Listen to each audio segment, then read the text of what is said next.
मुक्ता का सारा शरीर कांप रहा था, चेहरा सफेद पड़ गया था। गिर पड़ी थी वह फर्श पर। उसे कुछ समझ में नहीं आ रहा था, जाने कब तक वह उसी अवस्था में पड़ी रही। उसकी तंद्रा टूटी जब डोरबेल बजी। वह किसी तरह उठी, उसने दरवाजा खोला। सामने प्रत्यक्ष खड़ा था, हड़बड़ी में था। वह बोला, मुक्ता, मैंने अपना मोबाइल फोन छोड़ दिया था, आधे रास्ते से लौट कर आया हूँ, जल्दी दो, ऑफिस जल्दी पहुंचना है। उसने मुक्ता के चेहरे की ओर बिना देखे बोला। एक झटके में ही सब कुछ कह दिया। मुक्ता का शरीर जकड़ गया था, फिर भी उसने अपने आप को सहज बनाते हुए चुपचाप मोबाइल प्रत्यक्ष के हाथों में पकड़ा दिया। प्रत्यक्ष चला गया था। मुक्ता टेरेस पर खड़ी प्रत्यक्ष को तब तक निहारती रही जब तक वह आंखों से ओझल नहीं हो गया। आज प्रत्यक्ष उसे अजनबी और बदला बदला सा क्यों लग रहा था। मुक्ता के ऑफिस में आज छुट्टी थी, इसी कारण वह आज घर में ही थी। छुट्टी शब्द ही अपने आप में एक खुशनुमा मौसम की तरह होता है। कल से ही उसने जाने कितनी योजनाएं बना रखी थी। रात में सोते समय वह सोच रही थी, सुबह में प्रत्यक्ष के जाते ही सबसे पहले मैं पूरा घर को व्यवस्थित करूंगी। इधर इतनी व्यस्त रही कि चाहकर भी घर में समय नहीं दे पाई। फिर प्रत्यक्ष के पसंद की कोई डिश बनाऊंगी। शाम में प्रत्यक्ष के आने के बाद जब वह थोड़ी देर आराम कर लेगा तो उसे लेकर बीच पर जाऊंगी। आज शाम हम लोग समंदर की लहरों के साथ बिताएंगे। वर्कलोड के कारण इधर हम लोगों ने आपस में ढंग से बात भी नहीं की थी। आज प्रत्यक्ष के साथ वो कसर भी पूरी कर लूंगी। चेहरे पर मुस्कान लिए जाने कब मुक्ता गहरी नींद में चली गई, उसे पता भी नहीं चला। किंतु ये क्या, आज खड़ी नियति उसे देख व्यंग से हंस रही थी। आज पर चैन की नींद ले लो, कल से नहीं ले पाओगी। मुक्ता जब कॉलेज में थी उस समय प्रत्यक्ष उसके जीवन में आया था, और कब प्रत्यक्ष उसके पूरे अस्तित्व का हिस्सा बन गया उसे पता तक नहीं चला। स्वभाव से बिल्कुल स्पाट, अंतर्मुखी और प्रेम प्यार जैसे शब्दों के प्रति बिल्कुल उदासीन से मुक्ता ने प्रत्यक्ष को देखकर जाना कि किसी से प्रेम करना कितना खूबसूरत होता है। और जिस दिन मुक्ता ने अपने सारे दायरे तोड़ प्रत्यक्ष के समक्ष विवाह का प्रस्ताव रखा तो प्रत्यक्ष तैयार हो गया। किंतु यह आसान नहीं था। दोनों को ही इस विवाह को अंजाम देने के लिए अपने परिवार को कितना समझाना पड़ा था। उन्हें राजी करने के लिए दोनों ने एड़ी चोटी एक कर दी। इसके लिए संघर्ष करते हुए 4 साल बीत गए, तब जाकर उनकी तपस्या पूरी हुई। प्रत्यक्ष का मुक्ता के जीवन में आना मानो प्रेम के सागर में समा जाने जैसा था। विवाह के बाद विचित्र सी हो गई थी मुक्ता। एक पल भी प्रत्यक्ष से दूर रहना नहीं चाहती थी। प्रत्यक्ष की बाहों के घेरे ही उसकी पूरी दुनिया बन गई थी। किंतु मानव जीवन तो कठोर जीवन है। समय और परिस्थितियां हमेशा भावनाओं से अपने को बड़ा साबित करने में लगी रहती हैं। मुक्ता के प्रेम के बीच में बहुत सारी जिम्मेदारियां ने अपना स्थान बनाना शुरू कर दिया था। एक तरफ मुक्ता की घर गृहस्थी नौकरी थी तो दूसरी तरफ पिता की जिंदगी थी। जीवन की अंतिम घड़ियां वह गिन रहे थे। मुक्ता ने अपने घर गृहस्थी, अपनी नौकरी और कुछ समय पिता के लिए निकालना, इन तीनों में सामंजस्य बैठना शुरू कर दिया था। वह अपनी जिम्मेदारियों में पीछे नहीं रही।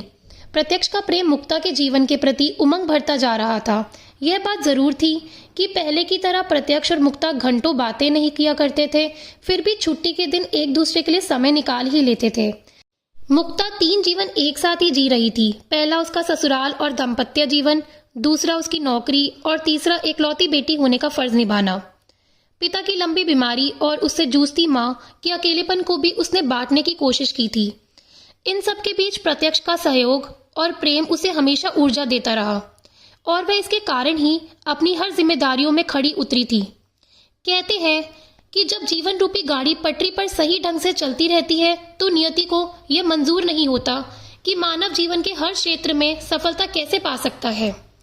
ऐसे में नियति कोई ना कोई पेंच अवश्य लगा ही देती है। उस दिन मुक्ता मायके से लौटी तो अपने घर में बहुत सारा उपहार और मिठाइयों का डब्बा देखकर चौंक पड़ी। ये कहाँ से आया है? प्रत्यक्ष ने बताया कि भाभी जी ने भेजा है। मुक्ता की आंखों में हजारों सवाल देखकर प्रत्यक्ष ने उसे बाद में बताया, मेरे दोस्त की पत्नी है, बहुत पुराना दोस्त है, काफी अरसे से हम लोग मिले नहीं थे। उस दिन अचानक उसका फोन आया कि उसका ट्रांसफर इसी शहर में हो गया। तुम नहीं थी, मायके गई हुई थी। उसने मुझे बुलाया था, मैं उसके घर गया, बहुत अपनापन लगा। उसकी पत्नी बहुत ही अच्छी थी, काफी आदर सत्कार हुआ। बहुत दिनों के बाद इतना सुकून महसूस हुआ। भाभी जी तुम्हारे बारे में भी पूछा करती हैं, कभी समय मिलेगा तो हम लोग चलेंगे उनसे मिलने। उस दिन के बाद से अक्सर मेरा हाल चाल पूछा करती हैं। तुम नहीं रहती तो मेरे खाने पीने के बारे में भी पूछ लेती हैं। बहुत अपनापन लगता है। इधर हम दोनों की व्यस्तता इतनी बढ़ गई थी कि मैं तुमको बताना भूल गया था। मुक्ता के मन में यह बात जरूर कौंधी कि प्रत्यक्ष की यह आदत थी कि छोटी से छोटी बात भी वह उसके साथ शेयर करता था। कोई भी बात हो वह उससे जरूर बताता था, किंतु इस बात को उसने क्यों नहीं बताया। वह मौन रही। भाभी जी का आना जाना और उनके उपहार की संख्या बढ़ने लगी थी। वह वैसे समय पर ही आती जब मुक्ता घर पर नहीं होती थी। मुक्ता के दिनचर्या में एक और बात शामिल हो गई थी। प्रत्यक्ष का बार बार भाभी जी का बहुत ही बड़ाई करना, उनकी बातें वह बड़ी दिलचस्पी लेकर करता था। अक्सर उनकी सुंदरता और गुणों का बखान करता रहता था। भाभी जी को बिना देखे ही मुक्ता भी उनसे प्रभावित हो गई थी और एक दिन उसने भाभी जी से मिलने की जिद पकड़ ली। जब वह भाभी जी से मिली तो बड़ी विस्मय से भाभी जी को देखती रह गई। ना वह उन्हें सुंदर लगी और ना भाभी जी में उसे कोई गुण दिखाई पड़ा। वह पूरे दिन उनके साथ रही और उन गुणों को ढूंढती रही जिसके बारे में अक्सर प्रत्यक्ष बताया करता था। उसे लगा कि कुछ ना कुछ तो जरूर होगा कि जिसके कारण प्रत्यक्ष उनकी इतनी तारीफ करता है। प्रत्यक्ष के प्रेम में अंधी मुक्ता को सिर्फ इतना ही दिखाई दिया कि कोई महिला है जो प्रत्यक्ष का बहुत ख्याल रखती है, बहुत केयर करती है। इसीलिए वह महिला मुक्ता को भी अच्छी लगने लगी। प्रत्यक्ष के प्रेम में विभोर उसका हर पसंद मुक्ता का पसंद बन गया था। उस दिन छुट्टी के दिन प्रत्यक्ष के मोबाइल का छूट जाना और बार बार रिंग होना या फिर मैसेज के आने का रिंगटोन बजना मुक्ता का ध्यान आकर्षित कर रहा था। वह दौड़कर गई, आवाज कहाँ से आ रही है। प्रत्यक्ष का मोबाइल देखकर वह चिंतित हो गई कि आज मोबाइल के बिना उसे कितनी परेशानी होगी, किंतु बार बार मैसेज आने से उसकी चिंता जिज्ञासा में बदल गई। और जब उसने प्रत्यक्ष और भाभी जी के प्रेम प्रसंग के बारे में जाना तो उसे लगा कि वह ऐसे अंधेरी जंगल में है जहां से वह कभी निकल नहीं सकती। एक पल में पूरा जीवन खत्म। फिर तो जिंदगी यंत्र की तरह बिना रक्त मांस बिना सांस के चलती गई। उस दिन प्रत्यक्ष का ऑफिस से लौटना, मुक्ता की अर्धबेहोशी की हालत, सप्ताहों ज्वर का होना और फिर मुक्ता का मौन। महीनों बीत गए। एक तरफ प्रत्यक्ष मुक्ता के मौन से विकल था, दूसरी तरफ मुक्ता अपनी जिम्मेदारियों के प्रति उतनी ही अडिग थी। किंतु इन सब में उसका स्वास्थ्य गिरता जा रहा था। प्रत्यक्ष ने डॉक्टरों और मनोवैज्ञानिक सलाहकारों की भीड़ लगा दी, फिर भी उसका मौन नहीं टूटा।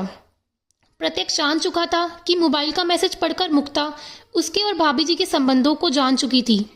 परिस्थितियों से लड़ते लड़ते प्रत्यक्ष थक चुका था। मुक्ता का मौन और उसके गिरते स्वास्थ्य ने प्रत्यक्ष की वेदना की सारी सीमाएं तोड़ दी और उस दिन उसने मुक्ता का हाथ पकड़कर सोफे पर बिठाया और उसके गोद में सर रखकर फूट फूट कर रो पड़ा। उसने अपनी गलतियों को कबूल करते हुए कहा, मुक्ता मुझे माफ कर दो, मैं परिस्थितियों का शिकार हो गया था और कमजोर पड़ गया। तुम्हारे पास तो मेरे लिए समय ही नहीं था। घर गृहस्थी, तुम्हारी नौकरी और तुम्हारा मायका, इन सब के बीच तुम्हारे पास मेरे लिए समय ही कहाँ था। तुम तो नौकरी भी अपने पिता के लिए करती थी, तुम्हारे जीवन में मैं कहाँ था।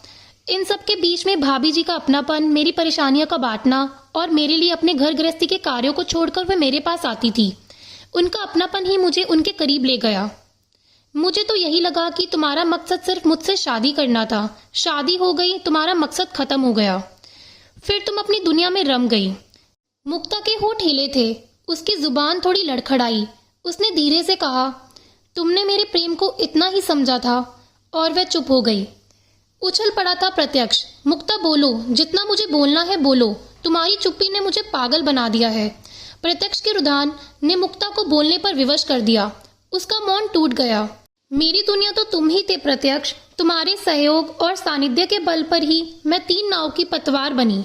मैंने कोई पाप नहीं किया है प्रत्यक्ष। यदि कोई बेटी अपने मायके या माता पिता को मानसिक आर्थिक सहयोग करती है तो क्या पतियों के लिए पाप का कार्य है? नहीं प्रत्यक्ष, यदि मरकर भी मैं भगवान के दरबार में जाऊंगी तो वहां भी मुझे सजा नहीं मिलेगी। और हम दोनों के बीच हमारा तुम्हारा कहाँ से आ गया? हम दोनों के सुख दुख एक दूसरे के हैं।